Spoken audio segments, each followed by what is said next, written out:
Anak ng... Ako dapat yan! Hindi si Gina! Sana gumuho tong supermarket at lamunin kayo mag-ama ng lupa. Mga hayop kayo. Thank you. No. Thank you for trusting me and always believing in me. Of course. I knew this day was gonna come. You deserve it. You deserve to rest and enjoy your life. Hinanda niyo po ako. You trained me well. I'll do my job. I just didn't know you'd retire so soon. Actually, kaya ko pa naman. Pero hindi ibig sabihin yan, porque nag-retire ako, wala ako dyan sa likod mo. Dito lang ako. I'll be here to support you. Like I used to do before you started walking. Ay, nako. This is a big milestone for you, your career. Okay, tama na. Maaligid na naman na luras. Dapat ako ikaw talaga. Okay. Ay, pala kang talunan. Ayusin mo yung mukha mo nang hindi mahalata para kang ampalaya. Hindi ako bitter na eh. Maging effectively yung promotion ni Gina. Pag nag-return niya asawa ko sa mismong anniversary celebration. Hindi pa tapos yung malaman. Sa akin pa rin ang corona. Anong plano mo? Hindi ako papayag na dito magtatapos. Hindi ako magpapatalo sa babae niya.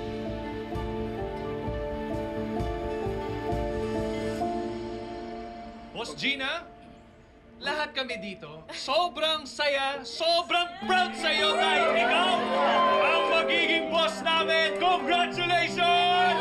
Boss Gina! Congratulations po, Miss Gina. We will support you all the way. Proud na proud talaga kami para sa'yo. Thank you sa lahat ng greetings niyo. Pero honestly, Rodriguez Supermarket would be nothing kung wala kayo. Pamilya namin kayo. And also, sobrang sayo kasi mas marami tayong matutulungan na tao ngayon. Grabe, FF, congratulations. Galing-galing mo talaga. Thank you.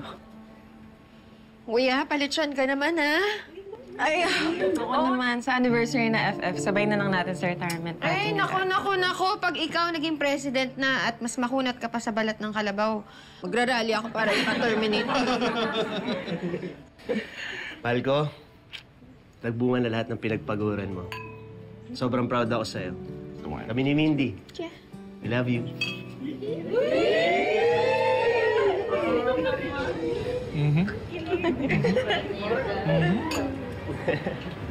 Cheers, bro. Cheers, boss. Ayaw na! Napatuloy ko! Sila! Palagi na lang sa! Ayaw ko na! Ayaw ko na! Tama na lang! Palagi na lang siya! Huwag na, anak! Napiktusan kita! Gaga ka, sabi mo! Tatalunin mo siya, di ba? Tatalunin mo si Gina. Ang nangyari, may laban ka, di ba? Akala ko ako yung pipiliin ng asawa ko! Pero yung anak pa rin niya yung pinili niya. Dahil lagi na lang kumain sa wala. Lagi na lang ako pinagpipilian, pero sa huli ako pa rin yung talunan. Ayaw ko na ganun. Anak, ka. Walang ambag. Yung pag-iyak mo sa paghihiganti mo. Lumaban ka. Pakita mo kay Gina kung gaano kasakit.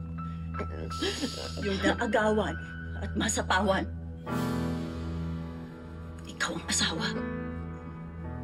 Ikaw ang reyna. Ikaw ang dapat na nakaupo sa trono, hindi si Gina!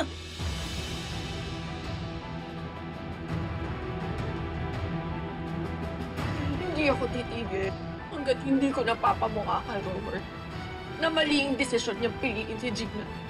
Lahat ng mga papuri na binibigay nila kay Gina, Sisiguraduhin ko. Sumpa ang kapalit nun.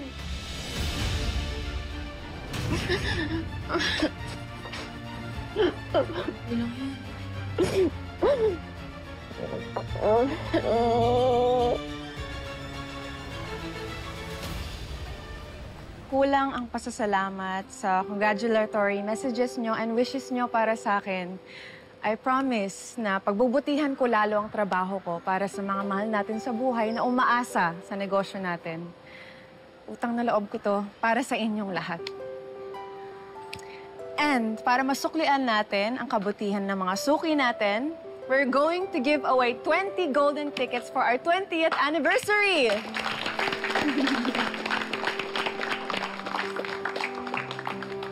Itatago natin ang golden tickets natin sa loob ng savory soup pack natin.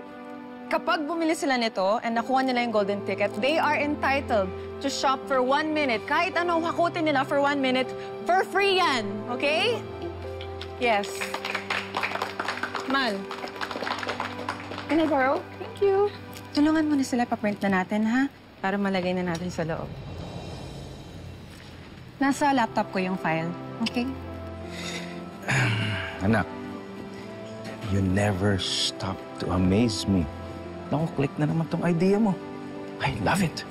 Thank you, Dad. I love it. Mas ako pupunta ako rito. You know, a for victory free. for one is a victory for all, Dad. Oh my God, look at this. Yes, kompleto yan. Hindi lahat ng ahas nasa gubat, Gina. Minsan, nasa friends list mo lang. Minsan nga, nasa supermarket. Sinusumpa ko na aahasin ko sa iyong posisyon mo. Humanda ka. Anay, ah. Salamat, anak. Ay, pakisabi kay Gina, congrats, ha? Alam mo, ikaw lang may good news. Ako rin. Ang tatay mo, nagsacycle na sa construction. Oh? Tsaka nagpasa na rin pala ako ng biodata sa mga kumpanya, kuya. Yun nga lang, wala pang tawag sa interview, eh. Second year college lang kasi natapos ko nun. Pero, padayon na gayapon ko. Palang araw, makakatulong din ako sa pamilya natin. Na, kumusta asawa mo? Di ba naipangako mo na papakilala mo kami ni Tolitz? Hindi ba niya kami hinahanap? Sobrang busy ngayon, Tay. Siya kasi susunod na magiging presidente ng supermarket, eh. Kinukulit niya pa rin ako na makita kayong dalawa. Sabi ko na lang, nasa probinsya kayo, para hindi na magtanong. Anak, pasensya ka na talaga, ha? Katulad niyan. Dapat nasasaya ka. Dahil sa bagong posisyon ng asawa mo. O sa-celebrate kayo. Kaya lang, hindi ganap ang sayo mo dahil ito, problema ka sa sitwasyon. Yun na nga, Nay, matitiis ko ba kayo ni Tatay? Diba, hinihiling niyo, sekreto ko muna yung kay Tatay. Pero sana naman, magbago na yung desisyon niyo. Anak, pangatawanan muna natin sa ngayon. Ang totoo niyan, kahit kami hirap sa sitwasyon, ang hirap magtago sa mga chismosa rito. Baka biglang sumabog tong sinisekreto natin. Yun na nga rin iniisip ko, Nay.